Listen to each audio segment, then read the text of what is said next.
Sanibonani molweni ndiyanamkela ku-Ezasi-TV ngesiXhosa. Umseleku ke ukwakhe ke ucela ke uhlangana noSne kwindlu enkulu.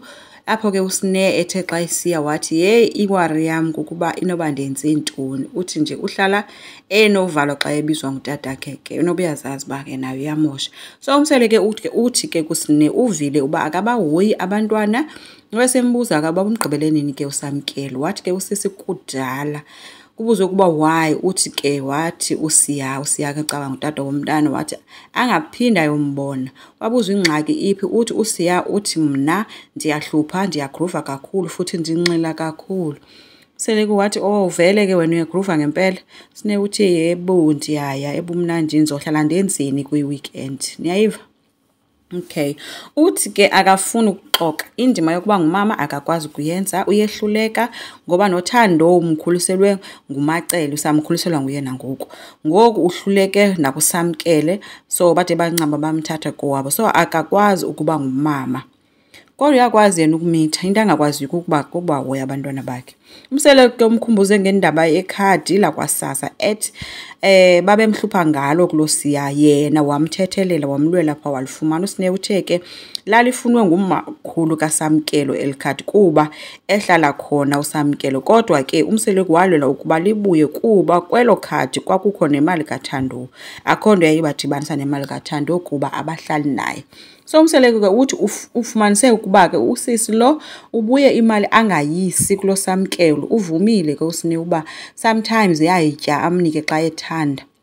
Uyise uthe umane uhambisa i300 okanye 400 xa uthanda. uSne uvumile ubuzwe ukuba yona le uyisayo uyise kangaphi. Ubengasakhumbuli ke kodwa uba wayegqibele nini kwakuyisa kodwa ngoko wayemhambisa kungoko wedwa. Imothusile ke lento uyise umbuze uba why Sne ngoba kaloku wena unayo allowance. uSne uyarhola nayo imali ayinikwa kwaMseleku kodwa utya imali egrant. So kwi-diary session ke caba ubuziwe ke uba incinci nale mali ebuzwa iproducer khona uba incinci nale mali uyinikwa kwaMseleku uthe enough ngoba akayisebenzelanga akavuka emsebenzini njengomntu wonke yanele kuye. Uyise umbuze isizathu sokungahambisi imali yabantwana ke ngoku uthe usisi asikho akanasizathu yayitya qha. Umseleke kwi-diary session uthe uSne into ayaziyo ukuthenga o-teddy bear athengela amadoda. Kuthiwe ke le mali ifuneka ibanjwe kule allowance yakhe. So ke uthe akho ngxaki. Uthe ke yena ingxaki yakhe une-stress xa imbuza utata kuba ngoba wena ndawawuthe utshintshile kanti kwenzekani wathi une-stress. Kuthiwa si-stress santoni. Wathi ke uSne i-stress anaso kuba wena tata uSamkelo awumtreat njengabanye abantwana apha ekhaya. Impendulo zikaMseleku zithe ke andizifuni vele iingane ezizalwa yintombazana ezozalela kwaMseleku. Uthi ndithi andifuni uzalele ekhaya ngoba naku sowuzele funeka ngoku mna ndibe ngulavidavi. No ndiyindoda kumele ndivikele lo mzi wakaMseleku. Okunye ngeke utyhole mna ngokungatreat kakuhle abantwana bakho ube wena kuqala uhluleka ukuziphatha kakuhle iingane zakho. Uthe wena awuzubathanda abantwana bakho awuzuthi ungabathanda abantwana bakho bathandwe sithi. Uthando uthandwa ngumacele ukhuliswa nguye ndide ndabe ndiyamamkela.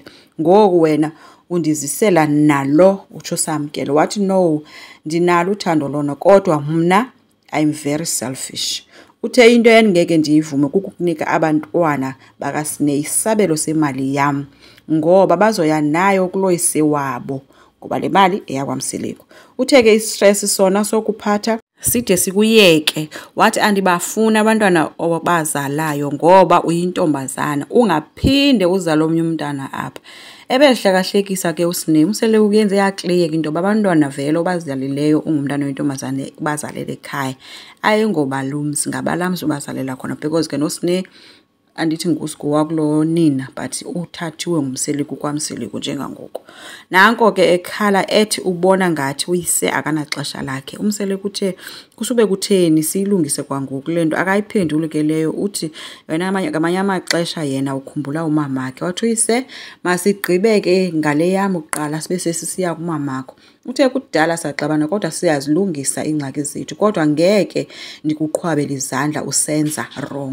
Uthi ke ndizabe ndibulala nje ifuture yakho. Uthe ke akafumaneki uSnake kanti yena seyakwazi uthetha naye, akwayeka nokulwa naye, uhlala phantsi bathethe wenze.